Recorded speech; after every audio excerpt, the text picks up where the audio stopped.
Walk into any high-end country club or executive parking garage in America, and you'll notice something strange. You won't see the latest flashy, six-figure German SUVs with massive grilles and neon ambient lighting.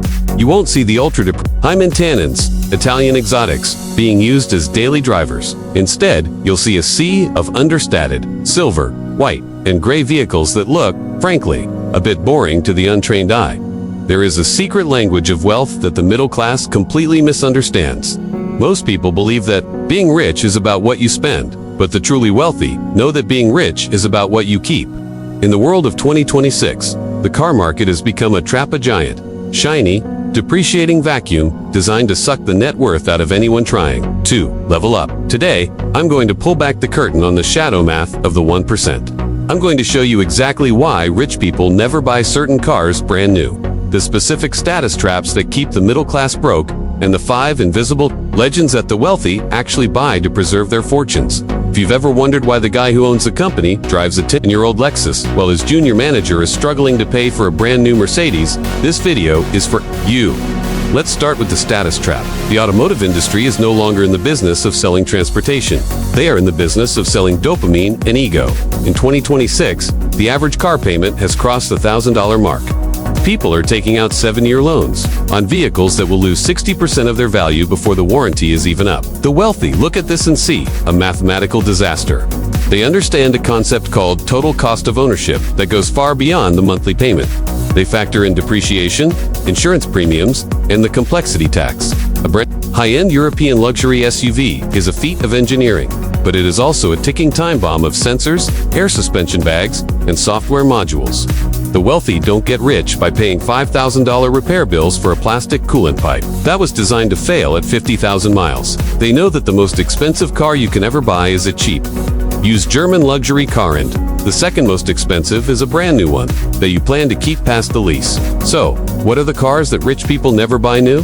First on the list, the ultra-luxury flagship sedans. I'm talking about the BMW 7 Series, the Mercedes S-Class, and the Audi A8. These are magnificent machines, but they are the fastest depreciating assets on the planet. A brand new S-Class can lose $1,000 the moment you drive it off the lot. That isn't a car, it's a bonfire for your cash. The wealthy didn't get their first million by lighting $30,000 on fire for the new car smell. They let the status seekers pay that $30,000 entry fee. Then, 3 years later, they buy that same car as a certified pre-owned vehicle for half the price, with the same warranty, and let someone else take the hit. The second category they avoid, high-end, mid-tier luxury SUVs like the Range Rover or the Maserati Levante. These cars are bought by people who want to look rich, not people who are rich. These vehicles are notorious for mechanical fragility. True wealth values time above all else. Rich people hate being on the side of the road waiting for a tow truck, and they hate spending their Saturday mornings at a dealership service lounge, even if the coffee is free. They buy reliability because their time is worth $500, $1,000, or $10,000 an hour. A car that breaks down isn't just a repair bill. It's a massive loss of opportunity. Before we get into the 5 cars they actually buy, I have to ask you a serious question. Are you ready to stop playing the status game and start playing the wealth game? We are building a community here of people who care about the under-the-hood truth. If you want to join a group of savvy owners who value engineering and net worth over flashy badges, hit that subscribe button right now. We spend hundreds of hours analyzing market data and mechanical reliability, so you don't have to.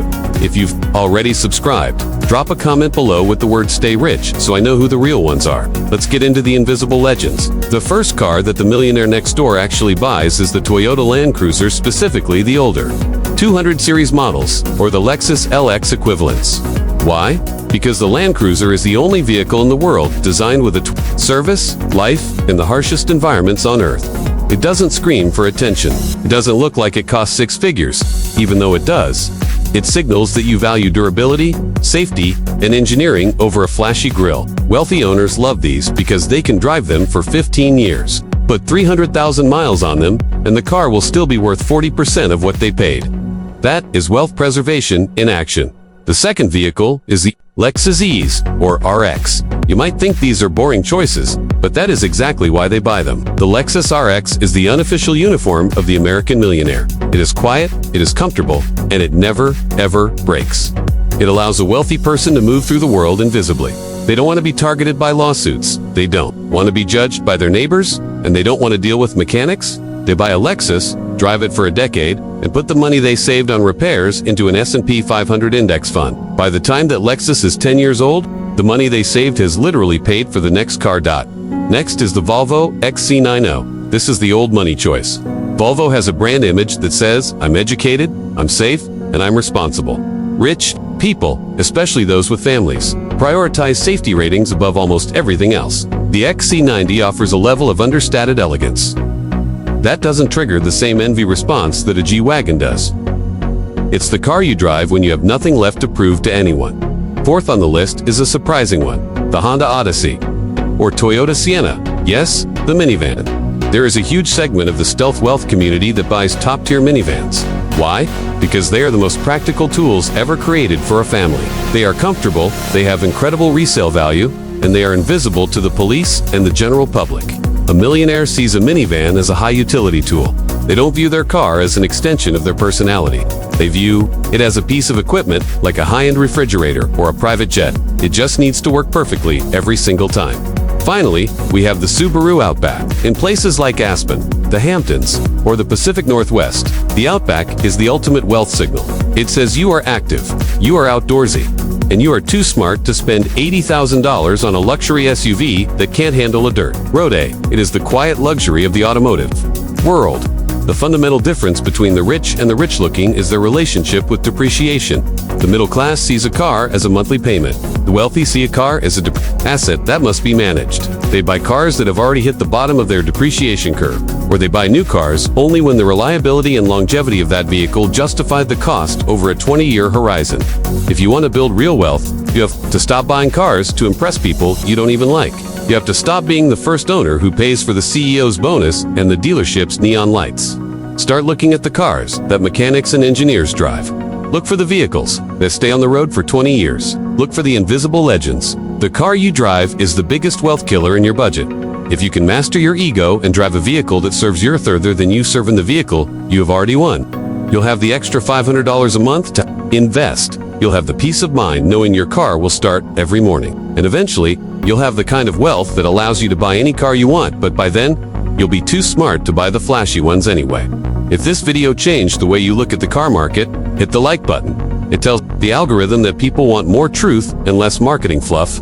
Make sure to check out our other videos on the 5 SUVs. Experts are hoarding to see more specific examples of smart buys.